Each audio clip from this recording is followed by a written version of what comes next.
चलो, तो एक स्टैटिक फोल्डर हो गया, उसके अंदर एक और फोल्डर हो गया इमेज का, या एक और फोल्डर पहले बना देते।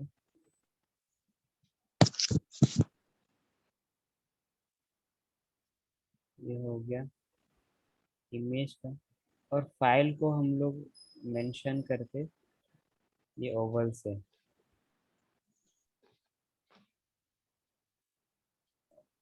Image dot image 4.jpg।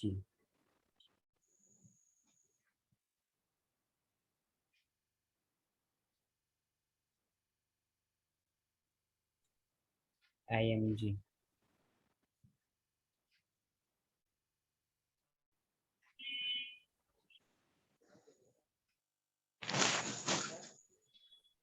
इसमें समझ गया।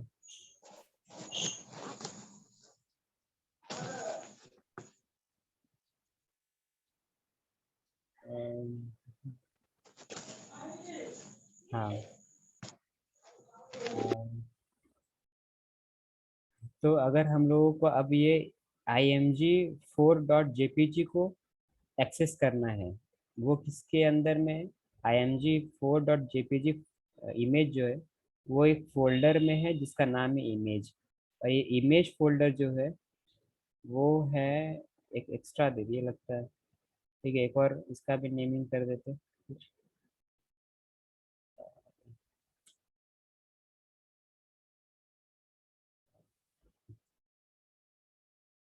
Private private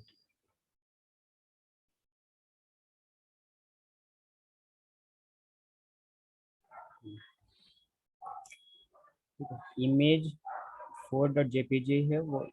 image img folder के अंदर में, img फोल्डर जो है वो प्राइवेट फोल्डर के अंदर में, प्राइवेट फोल्डर जो है वो स्टैटिक फोल्डर के अंदर में, और स्टैटिक फोल्डर जो है वो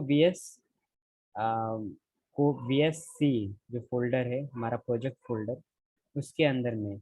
और हम लोग का वर्किंग फाइल कौन सा है, किस पे अभी हम लोग काम कर रहे हैं?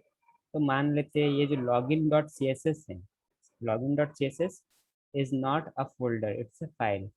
तो इस फोल्डर से हम लोगों को ये इमेज 4.jpg को एक्सेस करना है। तो हम लोगों को क्या करना पड़ेगा, हम लोगों को पहले ये HTML फोल्डर से बाहर निकलेंगे पहले, उसके बाद स्टैटिक फोल्डर के अंदर जाएंगे, उसके बाद प्राइवेट फोल्डर के अंदर जाएंगे, उसके बाद img फोल्डर के अंदर जाएंगे, उसके बाद इसको एक्सेस कर पाएंगे इमेज 4.jpg। तो कैसे करेंगे उसको देखते हैं। तो ये मान लेते हैं बैकग्राउंड इमेज सेट कर रहे हैं, ऐसा इस तरह एक्सेस करने को बोलते हैं relative file relative path access. तो यूआरएल के अंदर हम कैसे करेंगे, पहले बाहर निकलेंगे अपने वर्किंग डायरेक्टरी या वर्किंग फोल्डर। हम लोग कौन सा फोल्डर, मेरा वर्किंग फोल्डर क्या हो जाएगा, HTML फोल्डर, उसके अंदर ही login dot C S S है जिस पे काम कर रहे हैं। तो पहले डॉट डॉट स्लैश किए तो हम लोग HTML फोल्डर से बाहर निकल गए। अब हमको जाना है, ये बाहर निकल गए मतलब इस एरिया में आ गए, VSC में आ गए। अब VSC के बाद अगर हम लोगों को ये इमेज 3 को अगर एक्सेस करना होता तो डायरेक्टली इमेज 3 लिख देते, लेकिन अभी हम लोग को image4.jpg करना है। उसके लिए हमको यहाँ तक पहुँचना पड़ेगा। तो पहले हम लोग क्या करेंगे, स्टैटिक फोल्डर के अंदर आएंगे, स्टैटिक फोल्डर के अंदर आ गए, उसके अंदर है प्राइवेट, तो स्लैश प्राइवेट लिख दिए, उसके अंदर है img/img लिख दिए, और उसके अंदर है हमारा image4.jpg, तो ये लिख दिए। तो ये एक्सेस हो जाएगा। मान लेते हैं थोड़ी देर के लिए कि आ,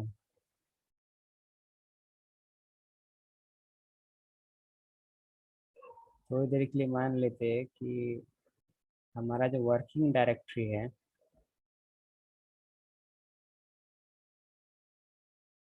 तो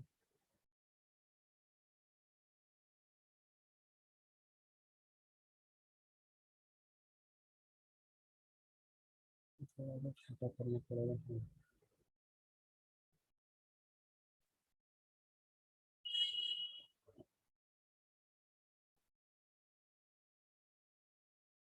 अगर इस ये यहाँ पे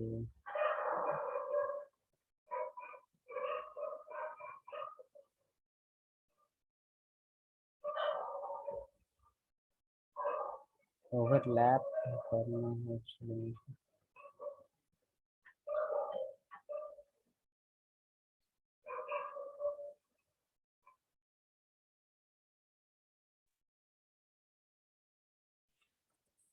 ठीक है, मान लेते हैं एक और फोल्डर है हमारे पास।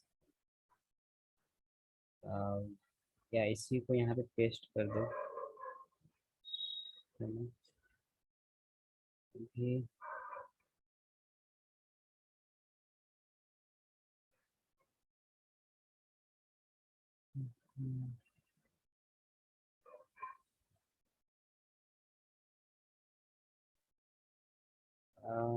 टेक्स्ट,